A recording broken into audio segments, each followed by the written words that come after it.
হ্যাঁ, প্রিয় শিক্ষার্থী, এখন আমি ফিনান্স ব্যাংকিং বীমা চতুর্থ অধ্যায় আর্থিক বিশ্লেষণ ফাইন্যান্সিয়াল অ্যানালাইসিস এই অধ্যায় ভিত্তিক বিস্তারিত আলোচনা করব।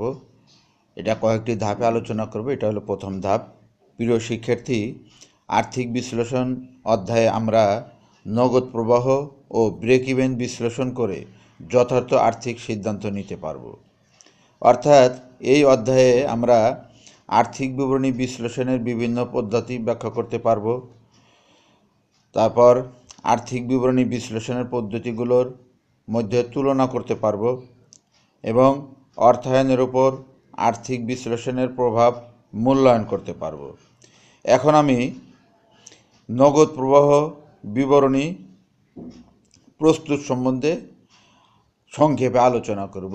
অর্থাৎ নগদ প্রবাহ বিবরণী দুইটা পদ্ধতি আছে, একটা হলো প্রত্যক্ষ পদ্ধতি আর একটা হলো পরোক্ষ পদ্ধতি। দুইটা পদ্ধতিতেই তিনটা ধাপে নগদ অর্থের আগমন এবং বহির্গমন হয়। প্রথম ধাপ হলো পরিচালনা সংক্রান্ত কার্যক্রম, দ্বিতীয় ধাপ হলো বিনিয়োগ সংক্রান্ত কার্যক্রম, তৃতীয় ধাপ হলো অর্থায়ন সংক্রান্ত কার্যক্রম। তো এইখানে সংক্ষেপে বলি, পরিচালনা সংক্রান্ত কার্যক্রম শুরু হয় নিট মুনাফা দিয়ে। নিট মুনাফার সাথে অবচয়, অবলোপন, শূন্যীকরণ এবং স্থায়ী সম্পত্তির বিক্রয়জনিত ক্ষতি যোগ হয়।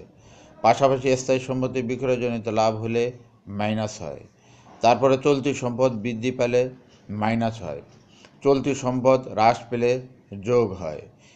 এরকম চলতি দায় বৃদ্ধি পেলে যোগ হয়, চলতি দায় হ্রাস পেলে মাইনাস হয়। এইভাবে সংক্ষেপে আমরা পরিচালনা সংক্রান্ত কার্যক্রম বলতে পারি। দ্বিতীয় ধাপ হলো বিনিয়োগ সংক্রান্ত কার্যক্রম। বিনিয়োগের স্থায়ী সম্পদ ক্রয় করলে টাকা চলে যায়, কাজে মাইনাস, এবং স্থায়ী সম্পদ যে কোনো ধরনের ক্রয় করলে টাকা চলে যায় মাইনাস, এবং বিক্রয় করলে টাকা আসে, সেই ক্ষেত্রে আমরা যোগ করব। এখন তৃতীয় ধাপ আসে অর্থায়ন সংক্রান্ত কার্যক্রম। অর্থাৎ শেয়ার বিক্রির মাধ্যমে, ঋণপত্র বিক্রির মাধ্যমে, বন্ড বিক্রির মাধ্যমে আমরা টাকা কালেক্ট করি, সেখানে যোগ হয়। পাশাপাশি ঋণের কিস্তি যদি পরিশোধ করি সেটা মাইনাস হবে, এবং কোনো লভ্যাংশ যদি প্রদান করি সেটা মাইনাস হবে। তো এইভাবে আমরা সংক্ষেপে নগদ প্রবাহ বিবরণী শেষ করলাম। এখন আসো ব্রেক ইভেন বিশ্লেষণের সংক্ষেপে আলোচনা। ব্রেক ইভেন বিশ্লেষণে আমরা এতটুকু বলতে পারি যে কী পরিমাণ উৎপাদন করলে কোম্পানির লাভও হবে না এবং লসও হবে না, এটাই হলো বেসিক জিনিস। তো সেই ক্ষেত্রে আমরা বিক্রয় মূল্য থেকে পরিবর্তনশীল ব্যয় বাদ দিলে কন্ট্রিবিউশন পাই, এবং কন্ট্রিবিউশনকে দিয়ে যদি আমরা স্থায়ী খরচকে ভাগ করি, সেই ক্ষেত্রে আমরা ব্রেক ইভেন পয়েন্ট পাই। এখন ব্রেক ইভেন পয়েন্টকে যদি আমরা টাকায় রূপান্তর করতে চাই, সেই ক্ষেত্রে ব্রেক ইভেন পয়েন্টকে বিক্রয় মূল্য দিয়ে গ্রহণ করলে আমরা টাকায় পাই। তো শিক্ষার্থী, এই হলো আমাদের সংক্ষেপ আলোচনা। এখন আমি সাধারণ কিছু নিয়মাবলী সবার সামনে তুলে ধরব। অর্থাৎ কোনো লেনদেনের মধ্যে যদি কোম্পানিতে নগদ অর্থের আগমন হয়, অথবা নগদ অর্থ খরচ হওয়ার কথা ছিল কিন্তু খরচ না হলে, তবে যোগ হবে। আর নগদ অর্থ চলে গেলে অথবা নগদ অর্থ পাওয়ার কথা ছিল কিন্তু না পাওয়া গেলে বিয়োগ হবে। এইরকম চলতি সম্পদগুলো যেমন দেনাদার, মজুত পণ্য, অগ্রিম ব্যয়, বাজারযোগ্য সিকিউরিটি, প্রাপ্য বিল, অনাদায়ী আয় ইত্যাদি। ইংরেজিতে account receivable, inventories, prepaid expense, marketable securities, notes receivable, unearned revenue ইত্যাদি। এই সম্পদগুলো বাড়লে বিয়োগ হবে আর কমলে যোগ হবে। বিপরীত ক্রমে চলতি সম্পদ যেমন পাওনাদার, পদে বিল, বকেয়া খরচ, অগ্রিম আয়, ইংরেজিতে accounts payable, notes payable, expense payable, advance receive ইত্যাদি বাড়লে যোগ হবে আর কমলে বিয়োগ হবে। বিপরীত এরকমভাবে সম্পত্তি বিক্রয় করে গেইন হলে বিয়োগ হবে আর লস হলে যোগ হবে। সম্পত্তি বিক্রয় করলে নগদ টাকা আসে, তাই যোগ, আর ক্রয় করলে নগদ টাকা চলে যায়, তাই বিয়োগ হবে। বন্ড বা সাধারণ শেয়ার ইস্যু বা বিক্রি করলে নগদ টাকা আসে, তাই যোগ, আবার মূল্য পরিশোধ বা পুনঃ ক্রয় করলে নগদ টাকা চলে যায় তাই বিয়োগ। নিট আয় ও অবচয় সবসময় যোগ হবে এবং নিট ক্ষতি হলে বিয়োগ হবে।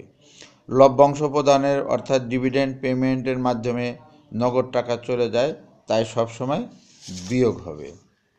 এখন আমি ব্রেক ইভেন পয়েন্টের কিছু ফর্মুলা বা সূত্র তুলে ধরব। আমরা সরলরৈখিক পদ্ধতিতে সাধারণত অবচয় ধরে থাকি যে প্রকল্পের মূল্য মাইনাস ভগ্নাংশের মূল্য ডিভাইডেড প্রকল্পের মেয়াদ। এটা এইভাবে আমরা বার্ষিক অবচয় নির্ধারণ করি।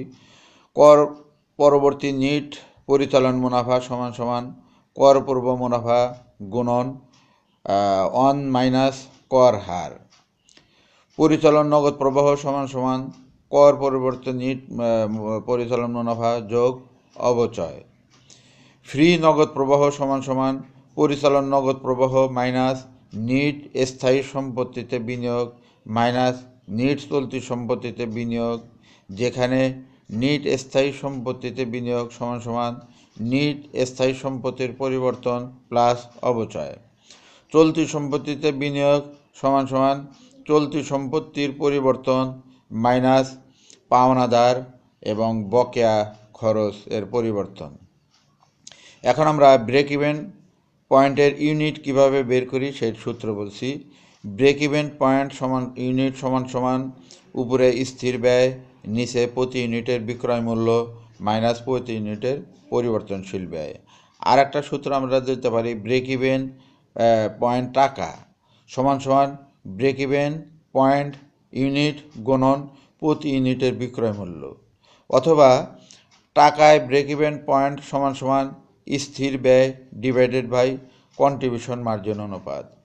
এখন আমরা কন্ট্রিবিউশন মার্জিন অনুপাত সমান সমান কন্ট্রিবিউশন মার্জিন ডিভাইডেড বিক্রয় মূল্য মোট বিক্রয়।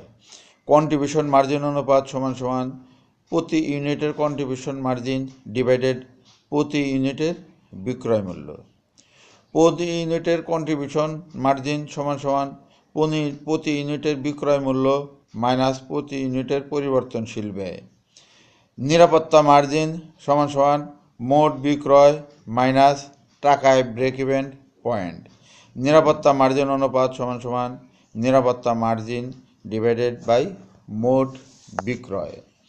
এখন আমি জ্ঞানমূলক কিছু প্রশ্ন আলোচনা করব। পরিচালন নগদ প্রবাহ বা অপারেটিং ক্যাশ ফ্লো কাকে বলে? নিট পরিচালন মুনাফার সাথে অবচয় যোগ করে পরিচালন নগদ প্রবাহ পাওয়া যায়। ফ্রি নগদ প্রবাহ বা ফ্রি ক্যাশ ফ্লো কাকে বলে? একটা ফার্মের সমস্ত বিনিয়োগ চাহিদা পূরণের পরে যে নগদ অর্থ অবশিষ্ট থাকে তাকে ফ্রি নগদ প্রবাহ বলে। অবচয় কাকে বলে? ডিপ্রিসিয়েশন। অবচয় একটি অনগদ খরচ যা কোনো প্রতিষ্ঠানের সম্পত্তির উপর নির্দিষ্ট সময় পর্যন্ত কার্যকর হয় এবং আয় থেকে বাদ দেওয়া হয়। অবচয়যোগ্য মেয়াদ বা ডিপ্রিসিয়েবল লাইফ বলতে কী বুঝো? যে সময় ধরে একটা সম্পত্তির অবচয় গণনা করা হয় তাকে অবচয়যোগ্য মেয়াদ বলে। আর্থিক পরিকল্পনা বা ফাইন্যান্সিয়াল প্ল্যানিং বলতে কী বোঝো? কোনো প্রতিষ্ঠানের স্বল্পমেয়াদী ও দীর্ঘমেয়াদী পরিচালনা কৌশলকে আর্থিক পরিকল্পনা বলা হয়। নগদ গ্রহণ বলতে কী বোঝো? ক্যাশ রিসিপ্ট বলতে কী বোঝো? কোনো নির্দিষ্ট আর্থিক বছরে ফার্মের সকল প্রকার নগদ আন্তঃপ্রবাহকে নগদ গ্রহণ বলা হয়। নগদ ব্যয় কাকে বলে? ক্যাশ ডিসবার্সমেন্ট বলতে কী বোঝো? কোনো নির্দিষ্ট আর্থিক বছরে ফার্মের সকল প্রকার নগদ বহিঃপ্রবাহকে নগদ ব্যয় বলা হয়। নগদ প্রবাহ বিবরণী বা ক্যাশ ফ্লো স্টেটমেন্ট কাকে বলে? নগদ প্রবাহ বিবরণী হচ্ছে নগদ অর্থের আন্তঃপ্রবাহ ও বহিঃপ্রবাহের একটি সংক্ষিপ্ত বিবরণী। প্রোফর্মা বিবরণী আর প্রোফর্মা স্টেটমেন্ট বলিতে কী বোঝো? পূর্বানুমানকৃত আয় বিবরণী ও উদ্বৃত্তপত্রকে প্রোফর্মা বিবরণী বলা হয়। বিক্রয় পূর্বানুমান বা সেলস ফোরকাস্ট বলিতে কী বোঝো? অতীত বিক্রয়ের উপর ভিত্তি করে একটা ফার্ম ভবিষ্যৎ বিক্রয়ের যে ধারণা করে তাকে বিক্রয় পূর্বানুমান বলা হয়। নগদ প্রবাহ বিবরণী প্রস্তুতের পদ্ধতিগুলি আলোচনা করো, অর্থাৎ method of preparing cash flow statement. আমরা সাধারণত দুইটা পদ্ধতিতে নগদ প্রবাহ বিবরণী করি, একটা হলো প্রত্যক্ষ পদ্ধতি আর একটা হলো পরোক্ষ পদ্ধতি। অনগদ খরচ বা নন ক্যাশ এক্সপেন্স বলিতে কী বোঝো? যে সমস্ত ব্যয়ের জন্য এখনই কোনো নগদ বহিঃপ্রবাহের প্রয়োজন হয় না তাকে অনগদ খরচ বলে, যেমন অবচয়, অনাদায়ী দেনা, অবলোপন, শূন্যীকরণ ইত্যাদি। লিভারেজ বলিতে কী বোঝো? কোনো স্থায়ী ব্যয়যুক্ত তহবিল ব্যবহার করে মালিকের আয় পরিবর্তন বা আয় বৃদ্ধি করার প্রবণতাকে লিভারেজ বলা হয়। মূলধন কাঠামো বা ক্যাপিটাল স্ট্রাকচার বলতে কী বোঝো? প্রতিষ্ঠানের দীর্ঘমেয়াদী ঋণ ও ইকুইটি মূলধনের সংমিশ্রণের সংগঠিত মূলধনকে মূলধন কাঠামো বলা হয়। ব্রেক ইভেন পয়েন্ট বা পরিচালন সমচ্ছেদ বিন্দু বা অপারেটিং ব্রেক ইভেন পয়েন্ট বলিতে কী বোঝো? পরিচালন সমচ্ছেদ বিন্দু বলতে ফার্মের এমন একটি অবস্থাকে বোঝায় যেখানে মোট আয় ও মোট ব্যয় পরস্পর সমান, অর্থাৎ কর ও সুদপূর্ব আয় শূন্য হয়। টার্গেট সেলস বা টার্গেট বিক্রয় বলিতে কী বোঝো? যখন একটা ফার্ম একটা নির্দিষ্ট সময়ে একটা নির্দিষ্ট পরিমাণ বিক্রয়ের লক্ষ্য নির্ধারণ করে তাকে টার্গেট বিক্রয় বলা হয়। কখন লিভারেজের ফলাফল শূন্য হবে? When the value of leverage is equal to 0, অর্থাৎ যখন কর ও সুদপূর্ব আয়ের মান শূন্য হবে। সমচ্ছেদ বিশ্লেষণ বা ব্রেক ইভেন অ্যানালাইসিস বা কস্ট ভলিউম প্রফিট অ্যানালাইসিস বলিতে কী বোঝো? সমচ্ছেদ বিশ্লেষণের মাধ্যমে বিক্রিত পণ্য সামগ্রীর উৎপাদন ব্যয়, বিক্রয়লব্ধ আয়ের পরিমাণ ও উৎপাদিত পণ্য বিক্রয় থেকে অর্জিত মুনাফার মধ্যে পারস্পরিক সম্পর্ক পরীক্ষা করে দেখা হয়। নগদ আন্তঃপ্রবাহ বা ক্যাশ ইনফ্লোজ বলতে কী বোঝো? যদি কোনো লেনদেনের মাধ্যমে ব্যবসায়ের নগদ টাকা এসে থাকে সেটা হলো নগদ আন্তঃপ্রবাহ।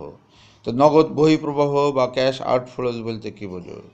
যদি কোনো লেনদেনের মাধ্যমে ব্যবসায় থেকে নগদ টাকা চলে যায় তবে সেটা নগদ বহিঃপ্রবাহ। কন্ট্রিবিউশন মার্জিন বলতে কী বোঝো? বিক্রয় থেকে পরিবর্তনশীল ব্যয় বাদ দেওয়ার পর যা অবশিষ্ট থাকে তাকে কন্ট্রিবিউশন মার্জিন বলা হয়।